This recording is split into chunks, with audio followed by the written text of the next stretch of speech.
Halo jemaat Tuhan, selamat datang di ibadah online MDC Samarinda. Senang sekali bisa menyambut Anda semua, terutama bagi Anda yang baru pertama kali hadir bersama-sama dengan kami. Sebentar lagi kita akan masuk ke sesi pujian dan penyembahan. Karena itu, persiapkan diri Anda dalam memasuki ibadah hari ini. Selamat menikmati ibadah.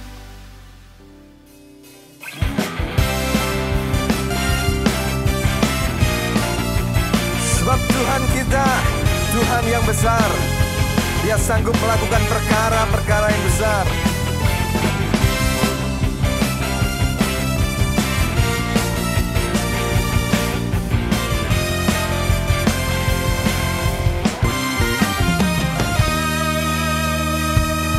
Sebab Tuhan maha besar dan sangat terpuji. Dia lebih dahsyat dari segala Allah. Sebab Tuhan maha besar dan sangat terpuji. Kuasanya dahsyat menghancurkan musuh. Sebab Tuhan maha besar dan sangat terpuji. Dia lebih dahsyat dari segala Allah. Sebab Tuhan maha besar dan sangat terpuji. Kuasanya dahsyat menghancurkan musuh. Kami ceritakan kebaikan-Mu Tuhan di atas segala bangsa.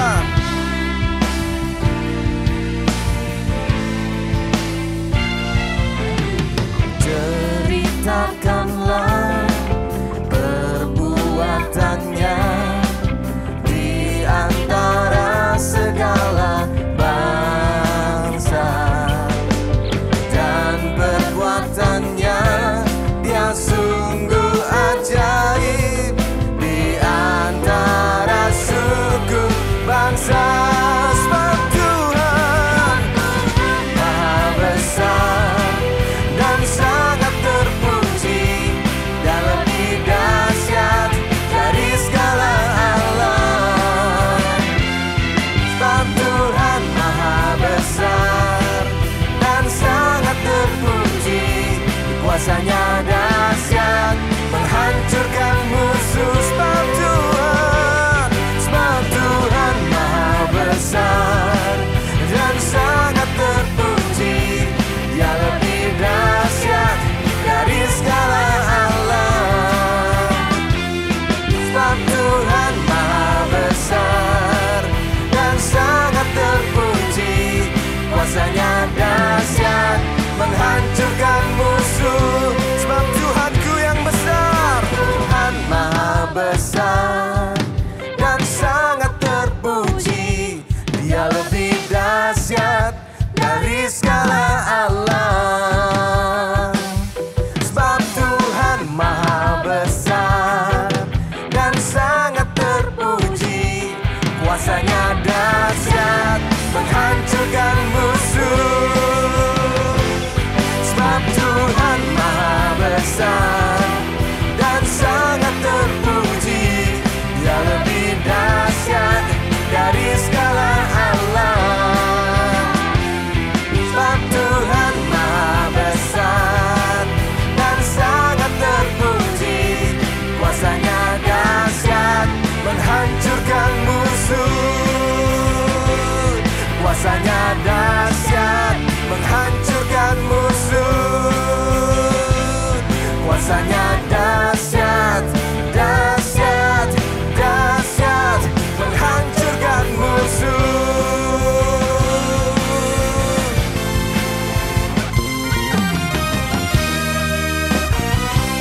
Haleluya. Kami percaya Tuhan, di dalam Engkau ada kekuatan, di dalam Engkau ada kemenangan, dan di dalam Engkau ada ketenangan. Dunia boleh bergoncang, tetapi kasih setia Tuhan tidak pernah padam dari hidup kami Tuhan. Ini kami Tuhan, ini gerejamu Tuhan. Kami percaya Tuhan bahwa di dalam nama Tuhan Yesus Kristus ada mujizat, ada kekuatan yang mengubahkan setiap hati kami Tuhan.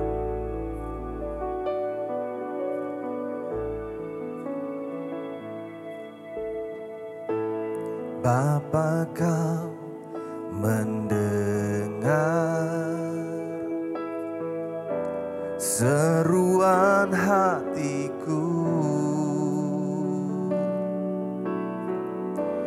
tak pernah Kau lepaskan dari kasih-Mu.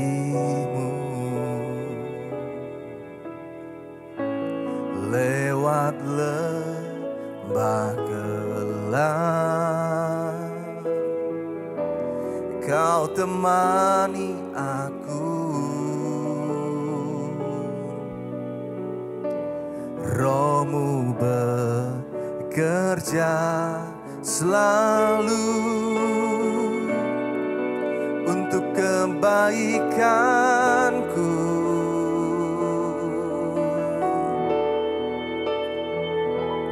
Mengalir kuasa dari tempat maha tinggi, Bapa kekal mulia, Kau hadir di sini, memulihkan hati, menyembuhkan yang terluka. Ku kan tenang bersama-Mu, Bapa.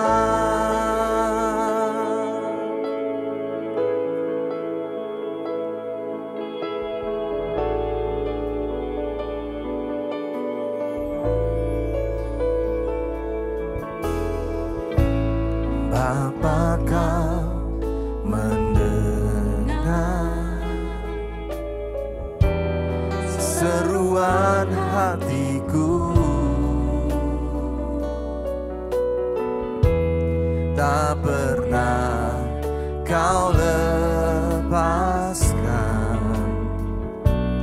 dari kasih-Mu.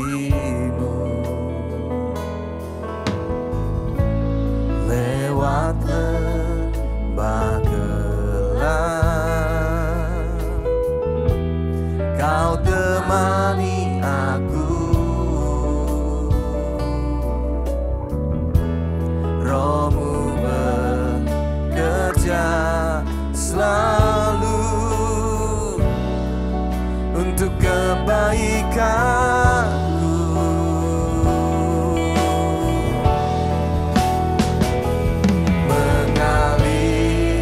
Kuasa dari tempat maha tinggi, Bapa kekal mulia, Kau hadir di sini, memulihkan hati, menyembuhkan yang terluka.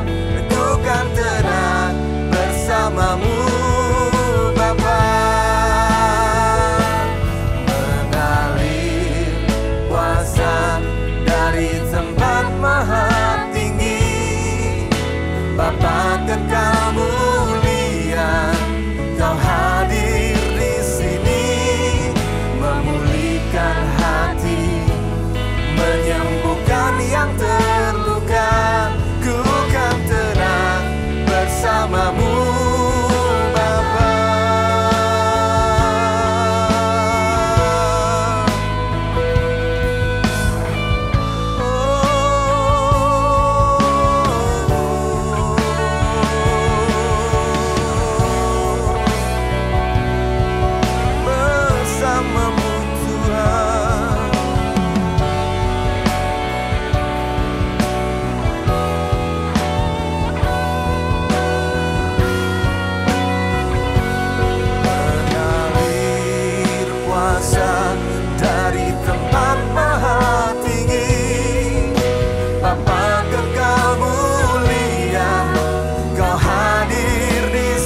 Biarlah segala yang bernafas memuji Tuhan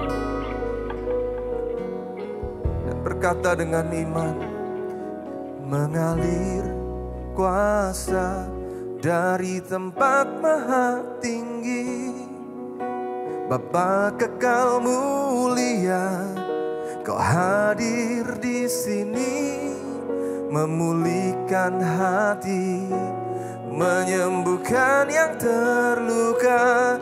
Ku kan tenang bersamamu, Bapa. Mengalir kuasa dari tempat maha tinggi, Bapa kekal mulia, Kau hadir di sini, memulihkan hati, menyembuhkan yang terluka. Ku kan tenang bersamamu, Bapa. Ku kan tenang bersamamu, Bapa. Ku kan tenang bersamamu, Bapa.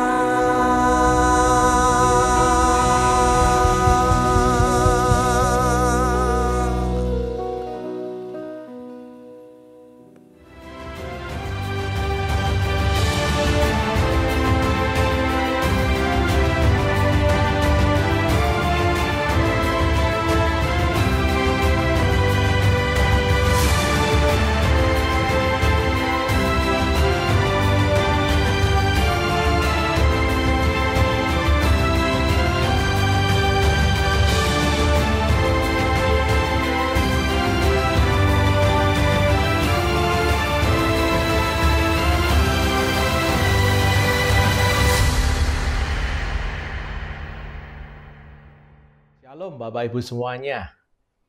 Puji Tuhan, kita bersama-sama boleh beribadah pada pagi hari ini. Kita boleh belajar bersama kebenaran firman Tuhan. Hari ini tema kita adalah Stay Strong in Tough Times. Kita tahu ya, saat-saat ini adalah saat-saat yang sangat sulit di dalam kehidupan kita. Kita akan belajar bersama-sama apa yang Tuhan inginkan, apa yang harus kita lakukan pada masa-masa yang susah ini. Mari sebelum kita mendengarkan firman Tuhan, kita akan masuk dalam doa. Bapa, kami bersyukur Tuhan boleh menyertai kami, sehingga kami boleh terus belajar kebenaran-Mu. Meskipun kami tidak bertatap muka Tuhan secara online, kami percaya Roh-Mu tetap bekerja, menolong setiap kami, membuka hati dan pikiran kami Tuhan, sehingga kami siap menerima kebenaran firman-Mu.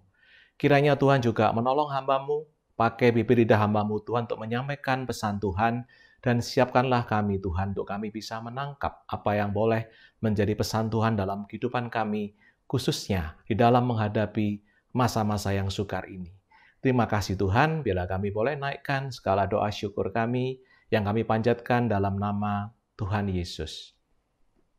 Bapak Ibu semuanya, kita tahu bahwa masa-masa saat ini itu kita menghadapi masa-masa yang sangat sulit. Kita tahu ada COVID ya, di mana COVID ini tidak terelakkan.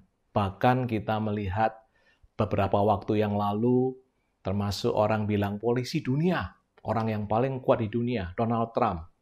Beliau pun tidak kebal, beliau pun juga terkena virus COVID ini. Nah, saya mendengar dia sudah boleh kembali ke Gedung Putih, tapi tetap harus dirawat. Tidak ada seorang pun yang kebal. Jadi kita melihat masa-masa ini, khususnya di Indonesia. Laporan terakhir 4 Oktober, saya itu menayangkan ini ya. Jadi ada satu gambaran bahwa tingkat ya penyebaran pertumbuhan kasus di Indonesia setiap 50.000 kasus. Terakhir itu laju kecepatan penyebarannya virus semakin cepat. Jadi mulai dari 2 ke 50.000 itu 115 hari awal-awalnya. Tetapi dari 250.000 ke 300.000 itu cuma 11 hari. Jadi keadaan bukan semakin bertambah baik, tapi keadaan semakin berbahaya. ada sebuah risiko yang sangat besar. Ada begitu banyak dampak yang dihasilkan. Dan kita tidak tahu sampai berapa lama. Nah, kita melihat dari Nabi Habakuk. Nabi Habakuk pada Habakuk 1 ayat 2 sampai 3 dikatakan lagi begini, berapa lama lagi Tuhan aku berteriak, tetapi tidak kau dengar. Aku berseru kepadamu penindasan, tetapi tidak kau tolong. Mengapa engkau memperlihatkan kepadaku kejahatan sehingga aku memandang kelaliman? Ya, aniaya dan kekerasan ada di depan mataku, perbantahan dan pertikaian terjadi. Minggu lalu kita juga telah mendengar eksposisi daripada kitab Habakuk ini, dan kita juga mendengar bahwa teriakan doa dari Nabi Habakuk ini, apa yang terjadi Tuhan? Terjadi suatu keadaan yang begitu berat bagi orang Yahudi pada waktu itu. Nah, di sini kita melihat kitab Habakuk dibagi 3. Habakuk 1 pasal 1 menceritakan keadaan yang dialami oleh bangsa Yahudi pada waktu itu dengan tekanan yang begitu luar biasa dari orang Kasdim. Dan kemudian dari pasal kedua kita melihat Nabi Habakuk mencari jawaban Tuhan. Dan pada saat itu Tuhan juga memberikan apa yang terjadi. Apa yang terjadi sehingga Tuhan mengizinkan orang-orang Kasdim. Digambarkan orang-orang Kasdim itu sangat menakutkan. Jadi akulah membangkitkan orang Kasdim, bangsa yang garang dan tangkas. Bayangkan ya, garang dan tangkas. Kemudian digambarkan kudanya lebih cepat dari macan tutul. Kemudian lebih ganas daripada serigala dan terbang seperti Raja Wali. Kita melihat situasi yang dihadapi ini sangat luar biasa sekali. Dan ada kekerasan, serbuan pasukan itu menghancurkan betul-betul pasukan depannya itu seperti angin, mengumpulkan tawaran seperti banyaknya pasir. Jadi kecepatan mereka untuk menghancurkan, untuk membinasakan bangsa Yahudi ini begitu berat. Nah, ada situasi yang terjadi itu ada 4. Jadi yang pertama adalah penindasan, kemudian kedua kejahatan, yang ketiga adalah kelaliman, dan kemudian kekerasan. Ada 4 hal yang disebutkan dari Habakuk 1 ayat 2 dan 3 tadi. Nah, kita melihat relevansi dengan kehidupan sehari-hari. Saat ini, kita melihat ada sebuah penindasan yang terjadi. Tatkala ada sebuah penindasan, kita itu ada dalam situasi yang tidak berdaya. Ada sebuah kekuatan yang luar biasa yang menindas kita dan kita tidak berdaya. Saat ini kita mengalami saat-saat penindasan oleh virus ini. Tidak ada seorang pun yang kebal. Bahkan dia punya kekayaan, punya kekuasaan, punya tubuh yang sangat sehat pun tidak menjamin terhadap situasi ini. Penindasan itu terjadi pada situasi kita hari ini. Ketidakberdayaan kita membuat kita betul-betul belajar untuk menyerah. Yang kedua bicara mengenai kejahatan. Kita tahu kejahatan ya, tadi ada penindasan, kejahatan. Hari ini terjadi banyak kejahatan. Kita bicara mungkin ada perampokan yang lain-lain ya. Tapi kita sama juga mengalami sebuah kejahatan di mana ekonomi kita mengalami masalah besar-besaran. Sama dengan kita dirampas pendapatan kita, dirampas keuangan kita. Banyak orang kehilangan pekerjaan. Banyak orang gajinya dipotong. Banyak orang usahanya tidak berjalan. Kejahatan terjadi pada masa ini. Bukan saja penindasan, membuat kita tidak berdaya, tapi juga ada kejahatan. Di mana secara ekonomi kita habis-habisan. Kemudian ada kelaliman. Kelaliman. Apa itu kelaliman pada saat ini? Saya mendengar banyak sekali orang-orang tua itu mengeluh. Jadi saat ini, keadaan COVID, banyak orang tua yang mengalami penurunan dalam ekonomi. Tetapi pihak sekolah tetap menarik uang sekolahnya penuh, tidak ada diskon. Sehingga banyak sekali saya melihat orang tua itu sampai kelimpungan, dia menjual motornya, dia harus pinjam sana-sini karena dia harus tetap membayar uang sekolah secara penuh. Kemudian terjadi juga kontrak. Ya, misalnya kita punya pekerjaan, kita mengontrak. kita minta potongan. Tidak ada potongan. Nah, saya bukan mengatakan bahwa pihak sekolah atau pihak penyewa itu kejam, tidak ya. Karena mereka juga harus tetap hidup. Di saat ini kita merasa ada sebuah kelaliman yang terjadi.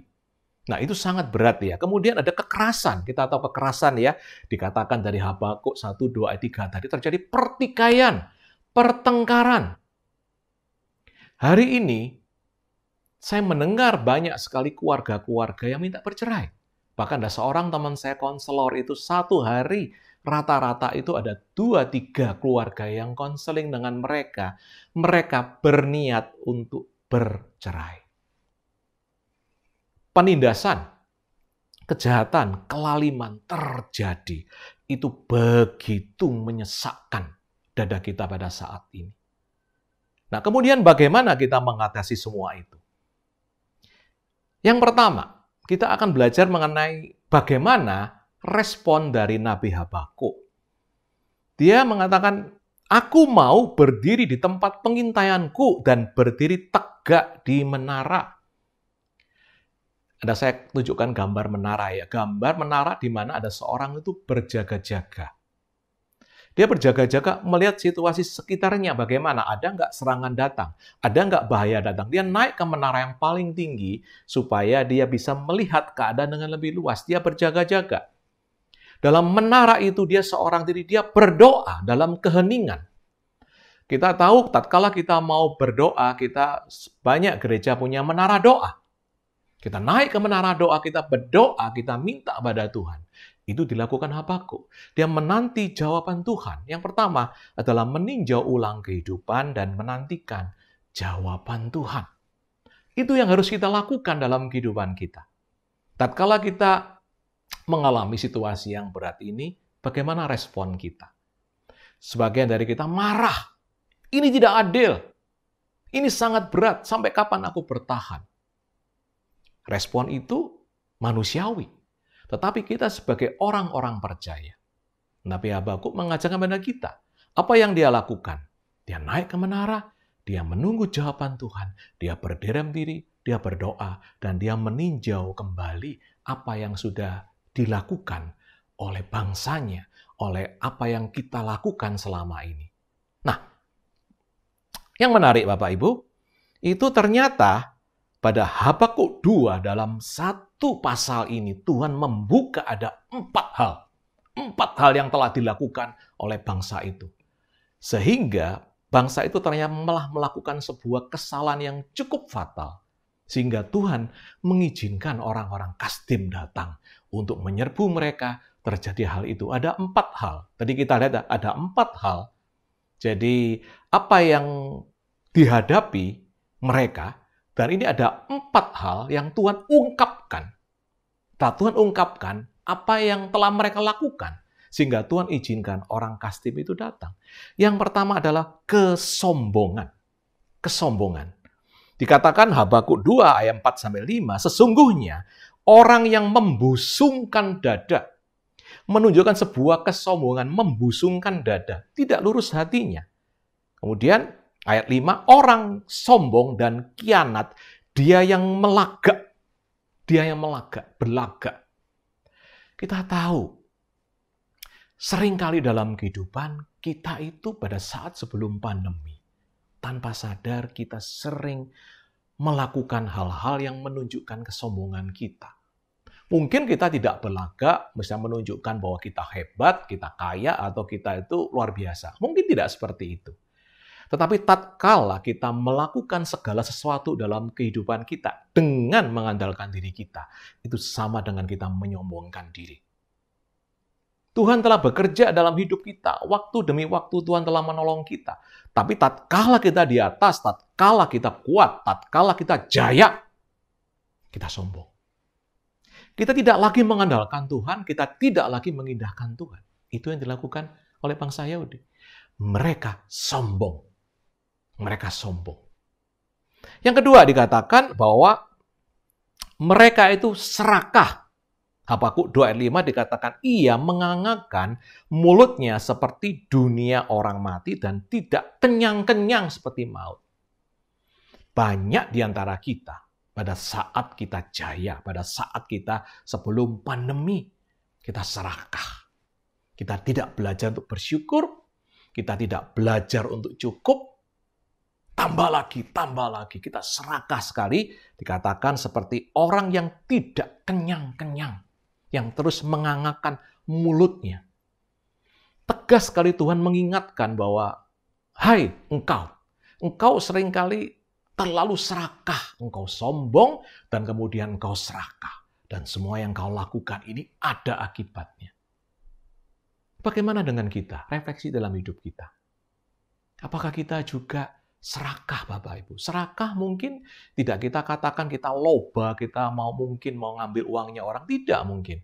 Tapi kita serakah, kita tidak berbagi. Kita tidak peduli sama orang lain. Semuanya untukku. Aku lagi, aku masih belum cukup. Aku masih mau mengumpulkan lagi. Kita serakah. Yang ketiga, dikatakan apa? Kelaliman. Dikatakan dari Habakuk 2 ayat 6-9, celakalah orang yang menggaruk bagi dirinya apa yang bukan miliknya. Lalim. Kemudian celakalah orang yang mengambil laba yang tidak halal untuk keperluan rumahnya. Berapa di antara kita yang mungkin kita ini bisnis. Bisnis adalah kesempatan. Aku ada kesempatan, engkau tidak bisa bayar, aku sita engkau punya rumah. Engkau punya hutang, engkau tidak bisa bayar, aku tarik bunga yang tinggi. Itu kelaliman. Jadi kita mengambil laba yang tidak halal, menggaruk dirinya dari apa yang bukan miliknya. Saya melihat dalam kehidupan kita sehari-hari, banyak sekali kita tanpa sadar menjadi orang yang lalim. Lalim mungkin kita, aku kan tidak kejam, tapi bagaimana kita memperlakukan karyawan kita? Bagaimana kita memperlakukan pembantu kita? Bagaimana kita memperlakukan anak istri kita? Seringkali tanpa sadar kita bersikap lalim dengan semena-mena, bersikap kasar. Itu kelaliman, Bapak Ibu. Tuhan mengingatkan, janganlah menjadi orang lalim. Yang keempat, apa yang terjadi adalah kekerasan. Kekerasan. Jadi di sana dikatakan pada Habakuk 2 ayat 15-16, celakalah orang yang memberi minum sesamanya, manusia bercampur amarah. Ya, jadi dikatakan di sini bahwa kekerasan terjadi itu kita mengumbar nafsu kita, mengumbar emosi kita, dan mengumbar banyak hal sehingga terjadi kekerasan, terjadi pertikaian dalam rumah tangga, terjadinya konflik di dalam gereja, terjadinya konflik di dalam kehidupan sehari-hari karena kita tanpa sadar kita mengumbar emosi kita. Ada 4 hal itu yang telah dilakukan bangsa itu. Dan itu menyebabkan Allah murka. Nah, kita akan melihat. Saya akan berikan satu bagan ya. Habakuk 1. Dia itu memberikan ada 4 hal. 1, penindasan. 2, kejahatan. Yang ketiga, kelaliman dan kekerasan. Kita lihat gambar di sebelahnya. Penindasan, tapi di Habakuk 2 dikatakan kesombongan. Kejahatan, keserakahan, kelaliman sama, ada 2 hal yang sama. Jadi kelaliman dan kekerasan. Bapak Ibu, saya ingin beri satu gambaran ya. Saya sering menemukan seorang itu sangat rendah hati pada waktu awalnya. Dia sangat tulus, dia rendah hati. Kemudian dia punya sebuah kedudukan yang cukup tinggi.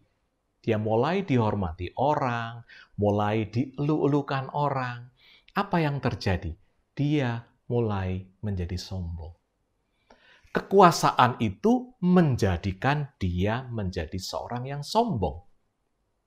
Pada saat dia di puncak, dia mulai mendapatkan pendapatan lebih tinggi, mulai mendapatkan hak-hak yang lebih besar, mulai juga mendapatkan banyak kemudian dia menjadi serakah. Dia mulai mau menarik untuk dirinya, untuk aku, ini untuk aku. Dia bahkan menuntut. Dulu dia seorang tulus, seorang rendah hati. Pada saat dia mulai di atas, pada saat dia dielulukan, dia mulai sombong. Dari sombong dia menjadi serakah. Pada saat dia serakah, serakah dan serakah, dia mulai menjadi lalim. Menjadi lalim. 4 hal itu, dan terakhir, tatkala dia lalim pada orang yang tidak sama dengan dirinya, maka dia tidak segan-segan untuk menggunakan kekerasan. Firman itu pada hari ini memberikan sebuah refleksi dalam kehidupan kita. Bagaimana dengan kehidupan kita? Sudahkah kita betul-betul melihat dengan benar? Tuhan memberikan jawaban pada Nabi Habakuk. Kenapa semua ini diizinkan terjadi? Karena kalian telah melakukan 4 hal ini. Kita juga refleksi tatkala semua ini boleh terjadi dalam hidup kita. Bagaimana dengan diri kita? Apakah kita sudah sombong jauh daripada Allah? Apakah kita juga serakah? Bukan haknya kita tidak belajar cukup, kita tidak belajar bersyukur, tapi kita serakah. Dan apakah kita juga lalim? Kita tidak lagi punya kasih pada orang lain. Apa anggota keluarga kita, tetap membantu kita, karyawan kita? Apakah kita juga melakukan kekerasan? Segala sesuatu yang tidak sama dengan kita tidak segan-segan untuk menggunakan cara yang keras. Poin kedua, hidup takut akan Tuhan dan siap menghadapi kehidupan. Kita sudah memasuki Habakuk 3. Pada saat itu, Nabi Habakuk dia berdoa dalam nada ratapan. Dia berdoa pada Tuhan pada Habakuk 3:16, dia mengatakan bahwa dia mendengar semuanya itu, dia gemetar hatinya, menggigil bibirnya, tulang-tulangnya seakan-akan kemasukan senggal, dan dia gemetar di tempat dia berdiri. Tapi satu hal yang luar biasa, namun dia katakan begini, namun dengan tenang akan kunantikan hari kesusahan yang akan mendatangi bangsa yang bergerombol menyerang kami. Kalau pada saat pasal 1 dia mengatakan, dia berteriak mengenai penindasan, dia berteriak mengenai kejahatan.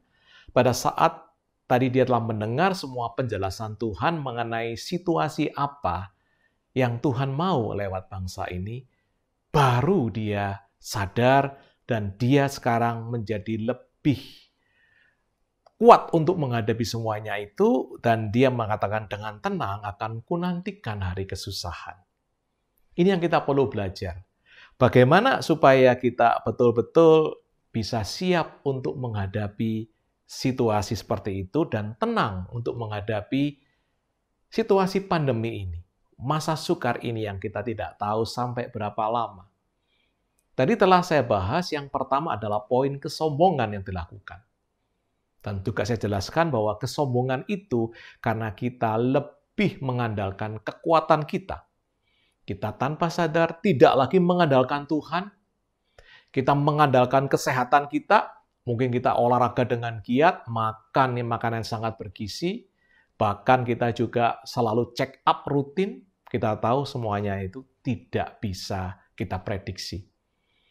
Justru dalam keadaan ini kita belajar untuk kembali mengandalkan Tuhan.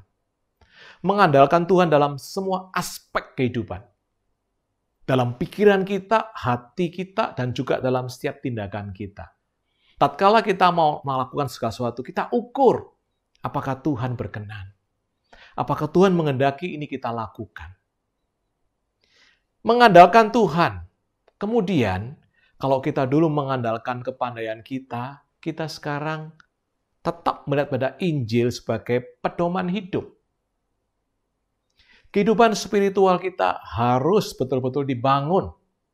Saya percaya pada saat ini begitu banyak orang yang dulunya mungkin tidak rajin berdoa, tidak rajin saat teduh, saat ini dengan keadaan ini, dengan work from home, dengan banyak kita di rumah, dengan begitu banyak tekanan, kita mungkin terus berteriak, kita berdoa kepada Tuhan. Tapi itu tidak boleh situasional. Kita harus menjadikan Injil itu tetap sebagai pedoman hidup kita. Tatkala kita mengandalkan Tuhan, kita juga harus punya pedoman hidup. Injil. Injil itu yang kita harus terus belajar membaca pesan Tuhan setiap hari. Apa yang Tuhan mau untuk kita lakukan setiap hari. Injil menjadi refleksi kita. Injil menjadi pedoman hidup kita supaya tatkala kita bertindak apapun, apakah ini sudah sesuai? Karena di dalam firman Tuhan semuanya sudah tertulis. Bagaimana kita menghakimi saudara kita, bagaimana kita tidak boleh serakah, bagaimana kita harus belajar cukup, dan yang lain-lain.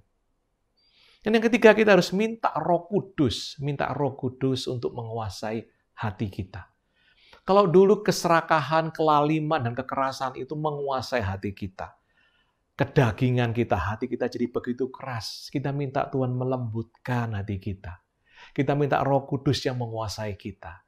Sehingga akhirnya apapun yang kita lakukan, itu kita selalu ada bersama dengan Tuhan.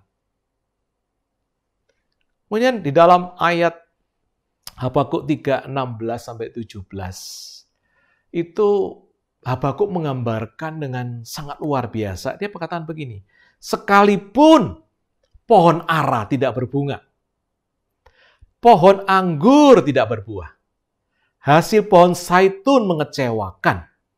Sekalipun ladang-ladang tidak menghasilkan bahan makanan, kambing domba terhalau dari kurungan, dan tidak ada lembu sapi dalam kandang. Dalam masa krisis yang dialami oleh Nabi Habakuk dan bangsanya pada waktu itu, terjadi situasi paceklik yang luar biasa, ada serangan yang luar biasa. Pohon ara tidak berbunga, pohon anggur tidak berbuah, hasil pohon zaitun mengecewakan, ladang-ladang tidak menghasilkan, bahkan lembu domba juga semua mati, mereka keluar semua dan mereka mati, kelaparan dan yang lain-lain. Sama pada hari ini. Meskipun kita nanti mungkin akan mengalami masa paceklik yang cukup panjang, pekerjaan kita akan terhambat, pendapatan kita berkurang, bahkan sebagian ada yang hilang. Dikatakan dalam Habakuk 3 ayat 18, namun aku akan bersorak-sorak di dalam Tuhan. Di dalam situasi krisis, di dalam situasi paceklik, di dalam situasi kelaparan, tidak menghasilkan buah, tidak menghasilkan hasil pekerjaannya. Namun aku akan bersorak-sorak di dalam Tuhan, beria-ria di dalam Allah yang menyelamatkan aku. Ini adalah janji Tuhan yang begitu luar biasa. Kalau kita sungguh-sungguh takut akan Tuhan. Tatkala kita hidup di dalam Tuhan, kita mengandalkan Allah, situasi apapun yang terjadi,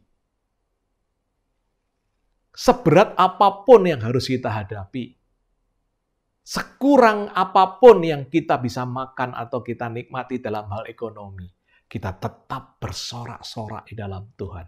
Karena kita tahu Allah akan menyelamatkan kita. Haleluya. Ini adalah sebuah kabar yang begitu luar biasa. Habakuk menggambarkannya dia dengan sangat indah meskipun situasi demikian berat. Tapi satu, dia siap menanti hari-hari yang berat. Kenapa dia siap? Disinilah rahasianya, karena dia tahu bahwa Tuhan Allah yang akan menyelamatkan dia, menyelamatkan bangsanya. Dan Tuhan Allah pun juga akan menyelamatkan kita di dalam masa-masa sulit ini. Kita tahu, tatkala kita hidup mengandalkan Dia, kita berpedoman pada firman Tuhan, dan kita minta Roh Kudus yang menyertai kita, maka kita akan bersorak-sorak dalam Tuhan dan beria-ria penuh dengan ucapan syukur. Poin terakhir adalah berjalan bersama dengan Tuhan. Nabi Habakuk mengatakan pada pasal 3 ayat 19, Allah Tuhanku itu kekuatanku. Kita tahu pada gambaran-gambaran kadang-kadang kita disebut tidak kuat kalau kaki kita udah tidak kuat, kita tidak bisa kemana-mana. Habakuk mengatakan Allah Tuhanku itu kekuatanku, Ia membuat kakiku seperti kaki rusa. Kaki rusa kita tahu begitu gesit ya, dan dia bisa berlari dengan kencang, dengan tanpa hambatan. Dan Habakuk mengatakan, Ia membiarkan aku berjejak di bukit-bukitku, membiarkan aku melangkah, membiarkan aku kemana saja dengan Allah besertaku. Bapak Ibu, tatkala kita telah menerima janji Tuhan itu, kita hidup di dalam Dia, kita tahu Allah menyelamatkan kita. Tapi itu tidak cukup. Karena di dalam menghadapi situasi yang susah, kita butuh kekuatan. Seringkali kondisi itu melemahkan kaki kita. Melemahkan tindakan kita, melemahkan pikiran kita. Tapi Habakuk mengatakan dengan jelas, tatkala kita berjalan bersama dengan Tuhan, maka Tuhan itu kekuatan kita. Kaki kita akan dibawa kemana kita akan pergi, dan Tuhan akan menyertai kita. Tapi kita belajar, Bapak Ibu, tidak mudah tak kala kita sudah mengandalkan Tuhan. Kadang-kadang kita mudah lepas. Kalau kita udah kuat kembali, kita melepaskan pegangan tangan itu. Berjalan bersama Tuhan itu menyimpulkan bahwa kita selalu berpegangan tangan pada Tuhan. Mengandalkan Tuhan itu kita tetap melekat dengan Tuhan. Kita tidak lepas daripada Tuhan. Ada sebuah kisah. Ada seorang anak daripada seorang pendeta besar di El Moody. Pada waktu dia bercerita, anak itu pada waktu musim dingin anak itu sangat sekali ingin punya sarung tangan yang hangat yang bisa ditangkupkan begini bisa di sini nggak ada karena kita nggak ada musim dingin Jadi sarung tangan tuh begitu dia kepingin sekali, akhirnya dia dibelikan oleh orang tuanya. Dan kemudian dia mau mencoba sarung tangan itu. Pada saat itu lagi badai cukup besar. Tapi masih bisa dilalui. Dia mengajak ayah, ayo kita keluar yuk. Kita mencoba sarung tangan ini. Si ayah menyanggupi karena dia melihat cuaca masih oke, meskipun ada badai, anginnya cukup besar. Karena dia melihat si anak gadisnya ini begitu antusias ingin mencoba sarung tangan barunya. Pada waktu keluar, ayah bilang, nak, ayah pegang kamu kalau enggak kamu nanti jatuh licin. Enggak aku kuat aku bisa jalan kok, aku biasa. Aku ingin mencoba sarung tanganku ini. Karena sarung tangan dia tangkupkan dan dia merasa hangat sekali. Dia berjalan. Tapi kemudian, karena itu salju cukup tebal, licin, dia mulai terjatuh. Tapi dia masih berusaha untuk berjalan kembali. Mungkin aku terpleset. Hati-hati, kata ayahnya. Nggak apa-apa aku mungkin tidak berhati-hati langkahku. Dia berjalan lagi berapa langkah. Dia jatuh lagi dia. Akhirnya dia meminta tangan ayahnya. Dan tangan ayah begitu kuat. Itu mencengkeram dia. Dan dia tetap bisa menikmati sarung tangan itu. Tapi ada satu hal yang membuat dia merasa aman dan nyaman. Ada tangan ayahnya yang begitu kuat, yang menjaga supaya dia tidak jatuh. Itulah sebuah ilustrasi di mana kita berjalan bersama dengan Allah. Bukan secara verbal kita mengatakan, aku mau berjalan dengan Engkau Tuhan. Tapi seringkali tatkala kita tetap mengasihi ayah kita, Allah kita, dan kita mengatakan, aku tetap bersamamu Tuhan, tapi kita seringkali seperti anak itu, kita mencoba untuk berjalan sendiri. Kita tidak pernah tahu bagaimana situasi jalan yang licin, dan kita juga tidak pernah tahu bagaimana intensitas badai itu menghantam kita. Tapi tatkala kita berjalan bersama dengan Allah, dan kita memegang tangannya, kita melekat dengan Dia, kita mengandalkan kekuatan Allah dalam setiap perbuatan kita, maka hidup kita akan selalu berjalan dengan penuh selamat karena Allah telah menolong kita, Allah kekuatan kita, dan Allah menyelamatkan kita. Saya akan bacakan satu ayat dari Yesaya 43 ayat 2 yang memberikan satu peneguhan pada kita. Apabila engkau menyeberang melalui air, aku akan menyertai engkau. Tuhan akan menyertai engkau. Aku itu Tuhan Atau melalui sungai-sungai, engkau tidak akan dihanyutkan. Apabila engkau berjalan melalui api, engkau tidak akan dihanguskan. Dan nyala api tidak akan membakar engkau. Karena aku menyertai engkau. Ini janji Allah dalam kehidupan kita, Bapak Ibu. Meskipun kita melewati sungai yang meluap, banjir air yang begitu menghanyutkan, dan kita berjalan melewati api yang begitu panas dalam situasi krisis ini. Satu hal, semuanya itu tidak akan menghanyutkan kita dan tidak akan membakar kita. Itu janji Allah yang begitu luar biasa dalam kehidupan kita. Maukah kita sungguh-sungguh belajar untuk tetap teguh di dalam kondisi sukar? Karena Allah akan menyelamatkan kita dan Allah juga yang akan menolong setiap kita. Ada 3 poin kita diingat kembali. 1, kita harus kembali, saya tidak tahu bagaimana kehidupan kita Bapak Ibu, tapi satu hal kita harus belajar seperti Habakuk. Kita meninjau ulang kehidupan, apa yang telah aku kerjakan selama ini. Apakah hidupku dengan sungguh-sungguh telah berkenan di hadapan Allah? Dan kita menantikan jawaban Tuhan. Tatkala kita terbuka di hadapan Tuhan, kita ke menara doa seperti Habakuk. Kita mencari tempat yang teduh. Kita bertanya, Tuhan, aku ingin merefleksikan kehidupanku. Bicaralah kepadaku, berikan teguran, berikanlah peneguhan pada aku. Yang kedua, setelah itu kita punya komitmen. Hidup takut akan Tuhan dan siap menghadapi kehidupan. Dan yang ketiga, yang sangat penting, berjalanlah bersama dengan Tuhan. Saya akan menutup dengan sebuah kata-kata begini ya. Kita tidak punya banyak waktu lagi, jangan mengeluhkan soal-soal kehidupan. Bapak Ibu, itu ada dalam ayat, seorang prajurit tidak perlu memusingkan soal-soal kehidupannya. Kenapa? Tapi carilah kehendak Tuhan dan hiduplah di dalam Tuhan dan berjalanlah bersama dengan Tuhan melewati setiap musim kehidupan yang Tuhan izinkan. Tatkala kita mencari kehendak Tuhan dan hidup di dalam Tuhan dan berjalan bersama dengan Tuhan, musim demi musim akan kita lalui bersama dengan kekuatan Tuhan. Maukah kita bersama-sama belajar seperti apa yang dikatakan Nabi Habakuk? Hiduplah bersama dengan Tuhan, karena Allah itu kekuatanku, Allah itu gunung batuku, dan Allah itu keselamatanku. Mari kita berdoa.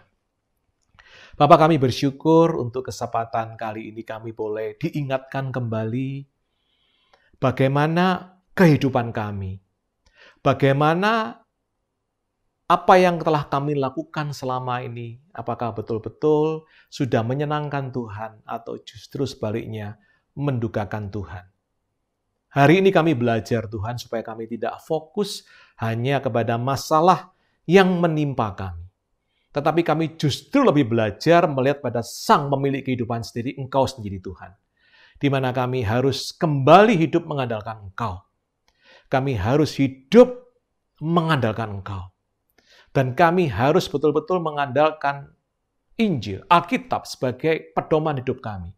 Dan hidup kami harus betul-betul diisi oleh Roh Kudus yang akan menuntun, memimpin kami hari lepas hari. Melalui musim demi musim yang boleh Tuhan izinkan di dalam kehidupan kami. Saya percaya Tuhan bahwa Tuhan tetap akan menyertai kami. Dan terima kasih Tuhan untuk semua kasih karunia yang boleh Tuhan izinkan dalam kehidupan kami. Dalam nama Tuhan Yesus kami berdoa dan mengucap syukur. Haleluya. Amin. Terima kasih. Tuhan berkati kita semuanya. Bapak, Ibu, Saudara-saudari sekalian, tiba saatnya kita akan memberikan persepuluhan dan persembahan syukur kita kepada Tuhan. Mari kita berdoa terlebih dahulu. Bapa di sorga, kami bersyukur Tuhan untuk apa yang Tuhan sudah berikan bagi kami. Kami bersyukur untuk anugerah-Mu, kami bersyukur untuk penyertaan Tuhan dan berkat-berkat yang Tuhan curahkan dalam hidup kami. Kami akan memberi persembahan kami dan juga persepuluhan yang menjadi hak dan milik Tuhan. Berkati semua anak-anak-Mu yang memberi hari ini. Apa yang dikerjakan mereka, Tuhan jadikan semua berhasil. Sebab kami percaya lewat keberhasilan kami, nama Tuhan dipermuliakan. Kami memberi dengan sukacita di dalam nama Tuhan Yesus kami berdoa. Haleluya. Amin. Selamat memberi.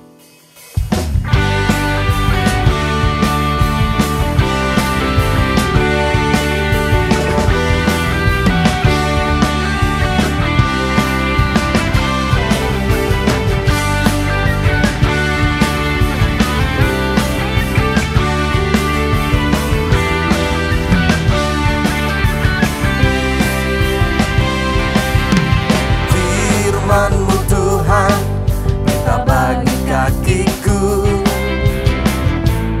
janjimu terang bagi jalan-jalanku, kebenaranmu menuntunku setiap hari.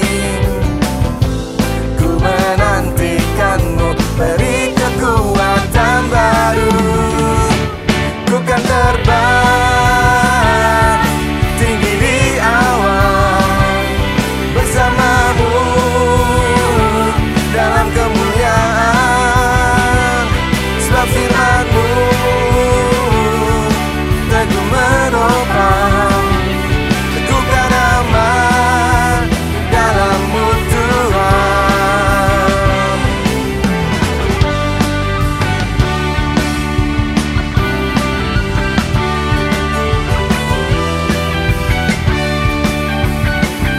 Firman-Mu Tuhan, firman-Mu Tuhan, kita bagi kakiku.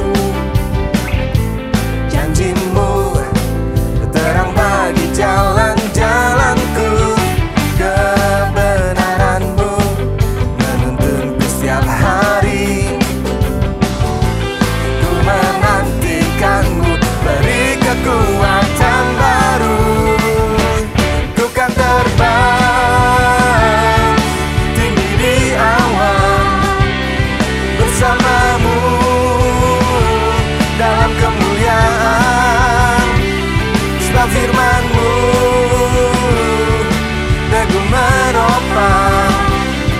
Ku kan aman dalam-Mu Tuhan. Jalan-Mu di atas jalan-jalanku, rancangan-Mu melebihi rancanganku. Firman-Mu sungguhlah membebaskanku, berjalan lebih tinggi, berjalan bersama-Mu.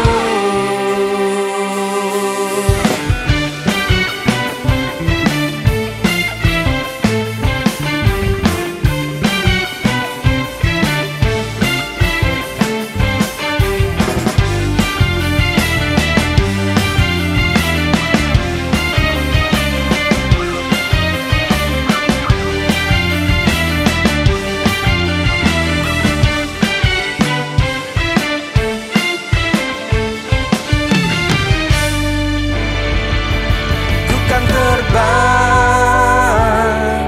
tinggi di awan bersama-Mu dalam kemuliaan, sebab firman-Mu teguh menopang. Ku kan aman dalam-Mu Tuhan. Ku kan terbang tinggi di awan bersama-Mu dalam kemuliaan, sebab firman-Mu teguh menopang. Ku kan aman dalam-Mu Tuhan. Ku kan aman, ku kan aman dalam-Mu Tuhan. Ku kan aman, ku kan aman dalam-Mu Tuhan.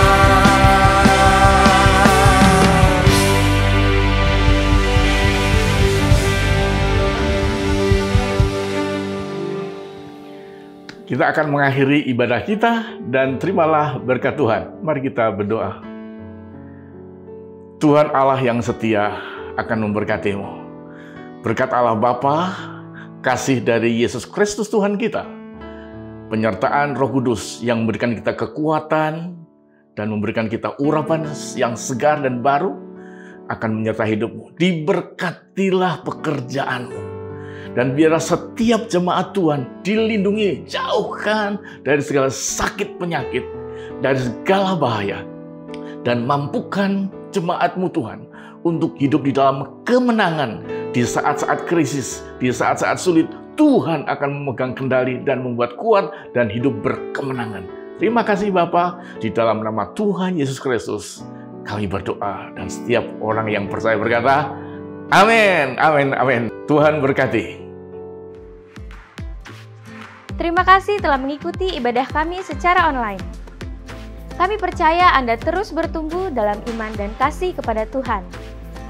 Memberikan persembahan adalah bagian dari ibadah online ini, sebagai tanda ucapan syukur kita kepada Tuhan.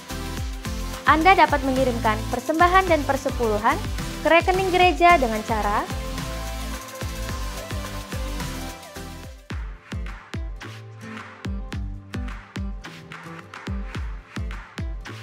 khusus para teenager, ikutilah ibadah online Image Teens setiap hari Sabtu pukul 6 sore melalui channel YouTube Image Teens Samarinda. Ibadah Star Kids dapat diikuti melalui aplikasi Zoom setiap hari Minggu pukul 11 siang.